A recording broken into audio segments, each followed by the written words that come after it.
अस्सलाम वालेकुम my YouTube family, कैसे हैं आप सब।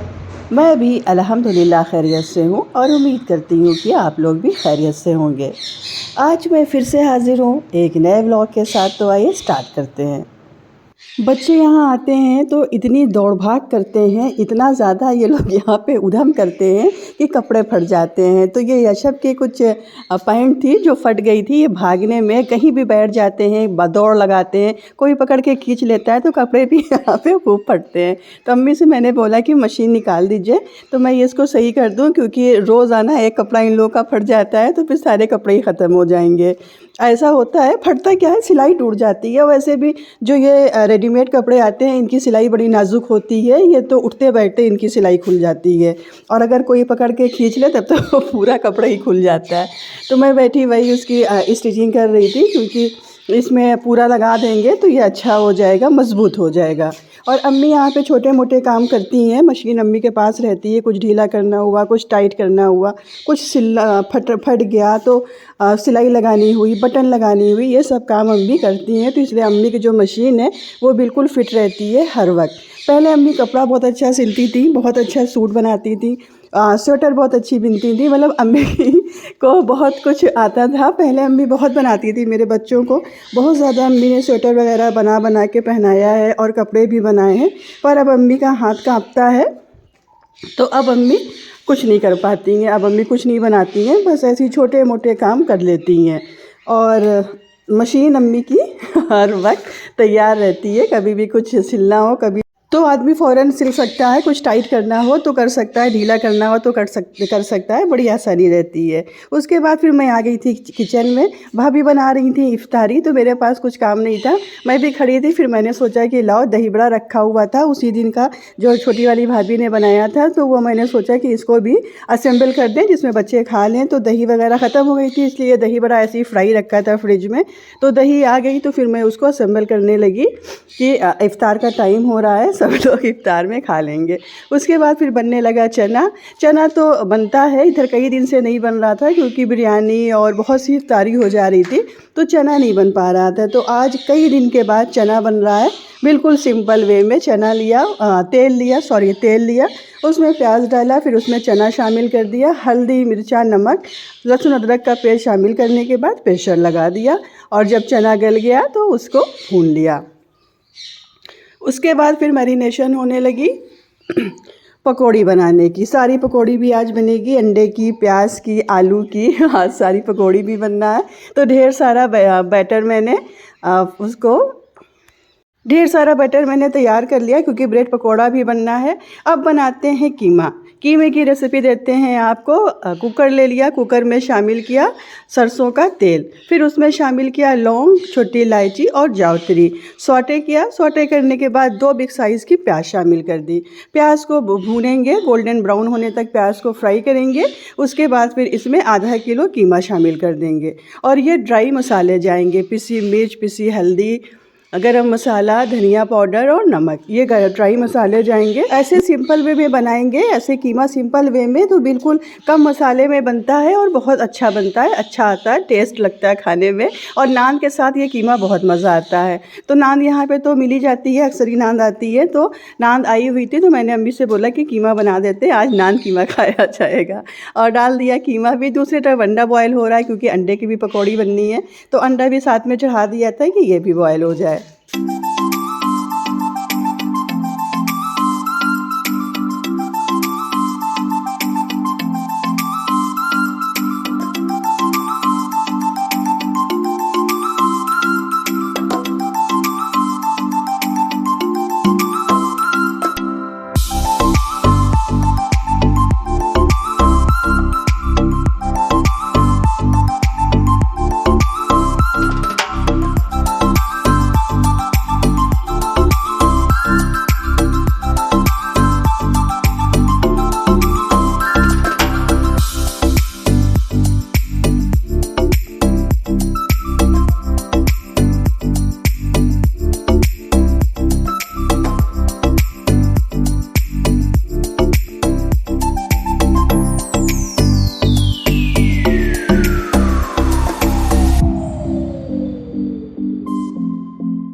कीमा फ्रिज में रखा हुआ था, इसलिए उसको पत्थर एकदम बर्फ़ हुआ हुआ था, तो उसको बड़ा टाइम लगा मेल्ट होने में।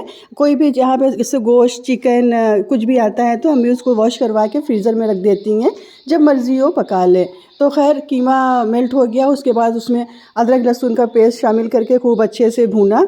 उसके बाद फिर उसमें पाउडर मसाले शामिल कर दिए, थोड़ा सा पानी शामिल करके गलने के लिए रख दिया था। फिर जब कीमा गल गया तो उसको खूब अच्छे से भून लिया। अब फ्राई का टाइम हो गया था रोज़ा खोलने का टाइम हो गया था, तो अब सारे आइटम फ्राई होंगे। तो पकौड़ी फ्राई हुई, उसके बाद फिर दूसरी पकौड़ी फ्राई हुई, फिर ये ब्रेड पकौड़ा फ्राई होने लगा। बस कुछ दिन और हैं रमज़ान में, उसके बाद रमज़ान ख़त्म। अभी रमज़ान आया है अभी, और आज 18 रमज़ान हो गई। इतनी जल्दी टाइम जा रहा है, इतनी जल्दी टाइम पास हो रहा है, कब पता ही नहीं चलता है, कब सुबह हो जाती है, कब शाम हो जाती है। आधा टाइम खाने में जाता है और आधा टाइम पकाने में जाता है, और जो टाइम बचता है वो इबादत में जाता है। बहुत ही अच्छा, बहुत ही रौनक वाला महीना है ये। हर वक्त मतलब सब जागते रहते हैं, पूरी रात सब जागते रहते हैं, सुबह में जागते रहते हैं। बहुत अच्छा है। मौसम भी ठीक ठाक रहा, रोज़ा सबका बहुत अच्छा माशाल्लाह से जा रहा है। मेरे बच्चों के तो खैर पूरे ही जा रहे हैं। उसके बाद फिर हम लोग आ गए करबला। बड़ा खूबसूरत मौसम था, मौसम ने खूब साथ दिया है जब देखो तब बादल हो जा रहा है, कभी बारिश हो जा रही है, तो फिर मौसम ज़बरदस्त था। तो हम लोग आ गए यहाँ पे कि थोड़ा सा, वैसे भी मैं जब भी आती हूँ तो मैं आती हूँ यहाँ पे, 1-2 बार तो ज़रूर आती हूँ। तो आज मौसम को देखते हुए फिर हम लोग आ गए बच्चों को लेके। अच्छा, जब आप कोई काम स्टार्ट करते हैं, जब आप कुछ करना चाहते हैं, तो आपके पीछे कितने लोग ऐसे आ जाते हैं जो आप पे तंज़ करते हैं, आपका मज़ाक उड़ाते हैं, आपके ऊपर हँसते हैं। मतलब बहुत से ऐसे लोग आ जाते हैं, और ये लोग कोई बाहरी नहीं होते हैं, ये सब घर ही वाले होते हैं, आपस के होते हैं, जिनको हम बहुत ख़ास समझते हैं। वही लोग मतलब इस तरह से तंज़ करते हैं, इस तरह से मज़ाक उड़ाते हैं। तो ऐसे लोगों को अवॉइड किया करिए। जो भी आपके आसपास अगर ऐसे लोग हैं तो बिल्कुल अवॉइड किया करिए, और अपने मकसद पे फ़ोकस करिए। अपने जो आपका मिशन है आप उस पे फ़ोकस करिए। अगर कोई आपका मज़ाक उड़ा रहा है, अगर आपसे कोई जल रहा है, तो ये इस बात की निशानी है कि आप कामयाबी की तरफ बढ़ रहे हैं। तो इधर-उधर देखे बिना बस सीधे अपने मकसद को याद रखिए, और मकसद की तरफ, अपने मिशन की तरफ बढ़ते रहिए। कल जब आप कामयाब हो जाएंगे तो ये जो आज आपके ऊपर तंज़ कर रहे हैं, आपकी हंसी उड़ा रहे हैं, आपके ऊपर मजाक कर रहे हैं, यही आपके बिल्कुल करीब खड़े होंगे, बिल्कुल ख़ास बन के। लेकिन उस वक्त फिर इन लोगों को याद रखिएगा कि इन लोगों ने पहले क्या किया था। कोई भी काम आदमी शुरू करता है तो उसमें स्टार्टिंग में बहुत ज़्यादा दुश्वारी आती है, बहुत ज़्यादा परेशानी आती, हर तरह की परेशानी आती है, हर तरह के प्रॉब्लम्स आते हैं। तो घबराना नहीं चाहिए, बिल्कुल डट के सामना करना चाहिए। कोई चीज़ इतना आसान नहीं है, कोई काम इतना आसान नहीं है। तो कोशिश करना चाहिए कि बस जो निगाहें हैं वो अपने मिशन पे रखें, और कान को बंद कर दें। सिर्फ अपने मकसद के बारे में सोचें, अपने मकसद को याद रखें कि हमें करना क्या है। मेरे भी आसपास ऐसे बहुत से लोग हैं, ऐसे बहुत से अफराद हैं जो मुंह पर तो मेरे साथ हैं, मुंह पर तो मेरी बहुत तारीफ़ किया करते हैं, मेरी वाह-वाह किया करते हैं, लेकिन पीठ पीछे उनसे ज़्यादा मेरी बुराई कोई नहीं कर सकता है। मतलब पीठ पीछे वो इतने बुरे हैं कि मैं बता नहीं सकती। लेकिन मुझे कोई फ़र्क नहीं पड़ता है कौन मेरी बुराई कर रहा है, कौन मेरा मजाक उड़ा रहा है, कौन हमें क्या सोच रहा है। मुझे सिर्फ अपना मकसद याद है, और मुझे सिर्फ अपना काम करना है। मुझे आप लोगों का सपोर्ट चाहिए। आप लोगों ने मेरा बहुत अच्छा साथ दिया है, बहुत अच्छा सपोर्ट किया है। मेरे चैनल को, मेरे वीडियोस को इतना लाइक किया, इतनी जल्दी मेरे सारे इतने सब्सक्राइबर हो गए, तो ये इस बात की दलील है कि आप लोगों को मेरी वीडियोस पसंद आती है। आप लोग मेरे चैनल को पसंद करते हैं, इसीलिए इतने ज़्यादा, इतने शॉर्ट टाइम में मेरे माशाल्लाह से इतने सब्सक्राइबर हो गए, और मेरे व्यूज़ अच्छे रहते हैं। तो मुझे सिर्फ आपका साथ चाहिए। आप लोग मेरे साथ हमेशा इसी तरह बने रहिएगा, इसी तरह मुझे सपोर्ट करते रहिएगा, इसी तरह मुझे प्यार देते रहिएगा। बाकी दुनिया क्या कह रही है, ज़माना क्या कह रहा है, उससे मुझसे कोई मतलब नहीं है। आप लोग मेरी फैमिली मेम्बर की तरह से हैं। मुझे बस आपका प्यार चाहिए, आपका सपोर्ट चाहिए, आपका साथ चाहिए। सहरी का वक्त हो गया, सब बच्चे उठ गए, सब लोग उठ गए, पूरा घर जाग गया। मतलब कहीं से लग नहीं रहा था कि ये सुबह का टाइम है, सुबह 3:30 का टाइम है। और ये बेटियां बना रही हैं सैंडविच। आज ये लोग वेजिटेबल सैंडविच बना रही हैं। अलविया, इशरा और यशब, कोई मिक्स कर रहा है, कोई कटिंग कर रहा है, कोई ब्रेड फ्राई कर रहा है। तीनों लड़कियाँ आज लगी हुई हैं सैंडविच बनाने में। मैंने खुद के लिए चाय बनाई थी और मैं भी सैंडविच खा रही थी। एक ब्रेड मैंने ऐसे ही सेक लिया था।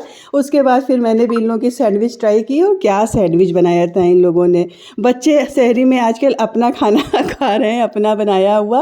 कभी मैकपफ बनता है, कभी सैंडविच बनती है, कभी कुछ बनता है। और बड़े अपना कोई सब्ज़ी रोटी खाता है, कोई चिकन रोटी खाता है, जिसकी जो मर्ज़ी हुई।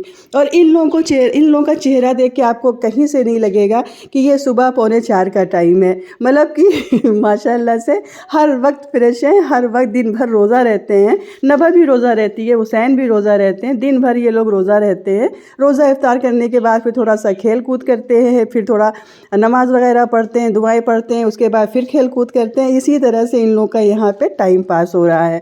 छुट्टियाँ अभी हैं तो अभी कोई टेंशन नहीं है, अभी सब मस्त हैं, सब मस्त हैं, सब एंजॉय करने में मस्त हैं। देखिए कितनी शानदार सैंडविच बनाई है इन तीनों लड़कियों ने, मज़ेदार। किसी को कोई हेल्प नहीं किसी की, खुद से चॉपिंग किया, खुद से मिक्स किया, खुद से बनाया। इब्ने भी उठ गए थे, लेकिन इब्ने आज सो गए थे, पता नहीं कैसे, तो उनका थोड़ा सा मूड ऑफ था, वो सो के उठे थे। और भाई भी सो गया था आज, इसकी भी थोड़ी सी तबीयत डाउन थी तो ये भी सो गया था, अभी उठा है सहरी करने के लिए। ये था मेरा आज का व्लॉग। उम्मीद है कि आपको पसंद आया होगा। पसंद आया हो तो प्लीज़ लाइक ज़रूर करिएगा। चैनल पर अगर फर्स्ट टाइम आए हैं तो बिना सब्सक्राइब किए हुए मत जाइएगा। मिलते हैं आपसे नेक्स्ट व्लॉग में, तब तक अपना ख्याल रखिए, अपनों का ख्याल रखिए, मुझे दुआओं में याद रखिए। अल्लाह हाफिज़, बाय।